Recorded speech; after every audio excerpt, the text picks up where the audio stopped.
तो हेलो बच्चों, 47 डेज का वीडियो है ये। Welcome to you all. आज का टॉपिक थोड़ा सा उन सारे स्टूडेंट्स के लिए जो ऑलरेडी अच्छा कर रहे हैं, 400 कर रहे हैं, 450 कर रहे हैं। अब उन्हें कॉन्फिडेंस चाहिए, वो 600 तक भी पहुंच पा रहे हैं, वो 610 तक भी पहुंच पा रहे हैं, लेकिन वो हाईएस्ट यानी जो उनका टारगेट है 700 तक नहीं पहुंच पा रहे हैं। तो कॉन्फिडेंस कहां से लाएं टू स्कोर 700 मार्क्स और 650 प्लस मार्क्स। अब इसके लिए मैं आपको बताता हूं 2-3 रास्ते, क्योंकि मैं आपको चाहता हूं कि जो बच्चा 400, 450, 500 लेके आ रहा है, वो अपने जो अगले 47 डेज हैं उसमें अपने मार्क्स को कम से कम 250, 250 मार्क्स तो बढ़ाए।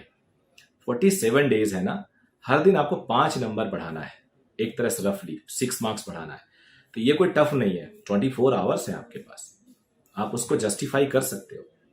अब क्या ऐसा किया जाए कि आपके मार्क्स बढ़े, और क्योंकि ये मार्क्स ऐसे हैं कि जो टफ होते हैं। क्या होता है कि हर पेपर में एक कैटेगरी के क्वेश्चंस होते हैं।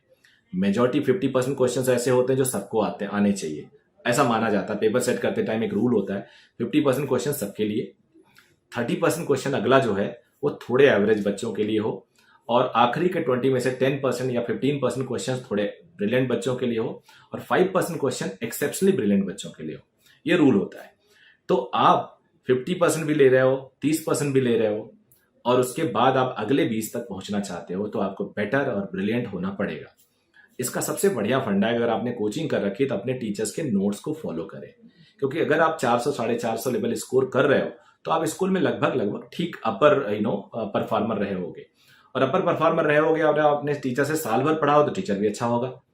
अब उन टीचर के नोट्स को देखो, नोट्स में खजाना होता है, बिलीव मी, नोट्स में खजाना होता है। और अनफॉर्चुनेटली बच्चे अपने टीचर के नोट्स ही नहीं देखते, और ये तब से ज्यादा हुआ है जब से ये ऑनलाइन शेड्यूल सिस्टम शुरू हुआ है।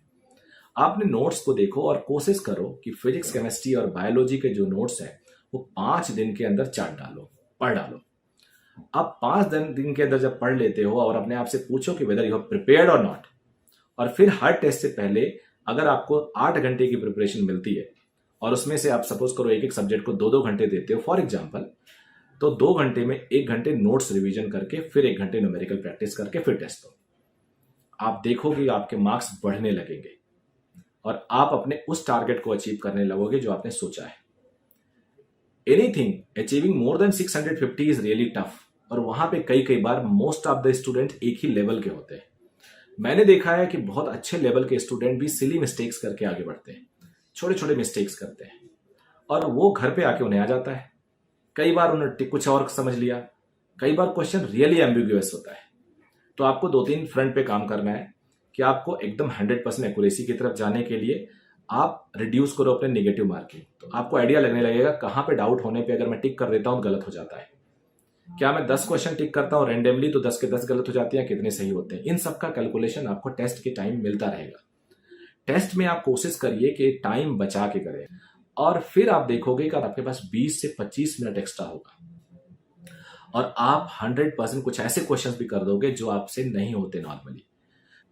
कोई दिक्कत ही नहीं होने वाली है, और आप लोग उस पूरे टारगेट को अचीव कर लोगे जो प्लान करके चल रहे हो, which is getting 720 out of 720। सो अगर वीडियो अच्छा लगे तो लाइक जरूर कर देना, चैनल सब्सक्राइब नहीं किया सब्सक्राइब कर लेना। Thank you very much.